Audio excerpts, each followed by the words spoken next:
Hi, I'm Kevin Elder, the Project Manager for Labour Market Information at Food Processing Skills Canada. Welcome to our educational video series, The Labour Ingredient.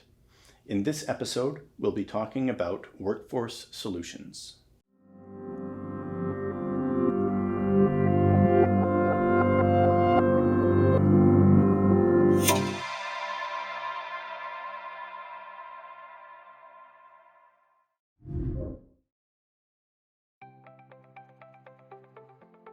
How can employers find the right solution for their situation? Wow, that's a big question.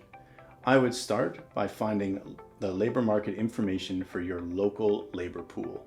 Also, determine who knows about the vacancies at your facility. Are there any programs or organizations that can help you find people? And do they know about your vacancies?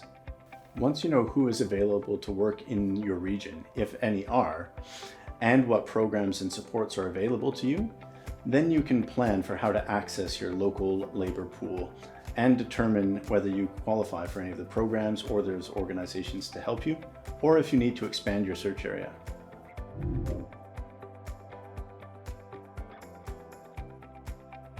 The sorts of organizations that can help you, there's many. I'll start with immigrant serving agencies.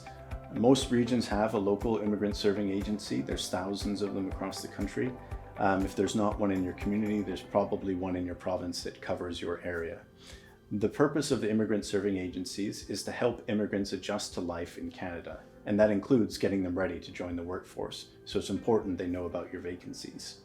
There are also provincial employment centres that help people access training when they're outside the workforce to get them ready to rejoin the workforce. Each of these has a different name in every province. Here in Ontario, it's called Ontario Works.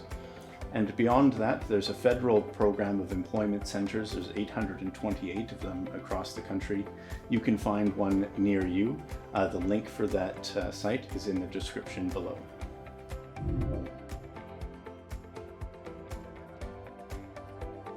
You would think that employment organizations and groups helping people join the workforce would already know about the vacancies in your area. But as I spoke over in a previous episode, there's a general lack of awareness about food and beverage manufacturing as a sector.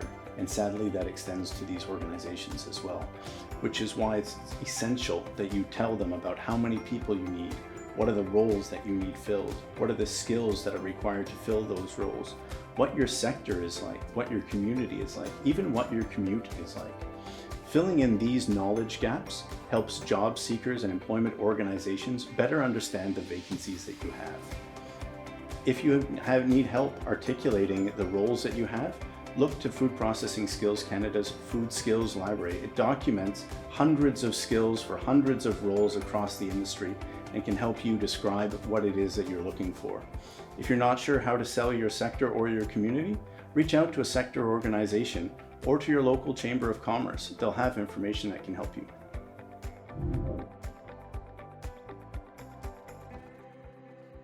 So what do you do if there are no people in your local labor market to recruit? Step 1, devise a recruitment strategy.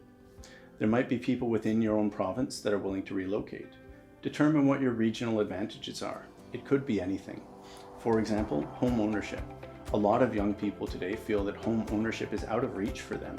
If you're a rural employer, home ownership could be the hook that helps drive people to your community. I mean, even if you're an urban employer that isn't located in Toronto or Vancouver, that could probably help you draw people in. If you're going to look internationally, figure out what programs you're eligible for. It could be the Temporary Foreign Worker Program, the Atlantic Immigration Program, a Provincial Nominee Program, the Agricultural Immigration Pilot. Those are only a few of the programs that are available out there. Each one is different, so learn the rules and figure out how it will work for you. In some of those programs, an entire family can come to Canada. In others, only the worker. Also, make sure you connect with any immigrant serving agencies in your region or province. Also, if you're aware of an established immigrant community within your region, reach out to them as well. They might be able to help you recruit more people from their home country to come to your region. If you are not aware of a community like that, look for other supports that could help your recruits adjust to life in Canada. For example, religious organizations. There's a lot of Filipino workers already in Canada and a lot more Filipinos open to coming to Canada for work. The population of the Philippines is 86% Roman Catholic. So reach out to your local Catholic community and they'll likely be able to help your Filipino recruits adjust to life in Canada. In short, there is no one answer, but you're not alone in trying to solve this problem either. There are a lot of organizations out there to help you tackle this. Food Processing Skills Canada is one of them. So don't be shy about reaching out with any questions. We're here to help.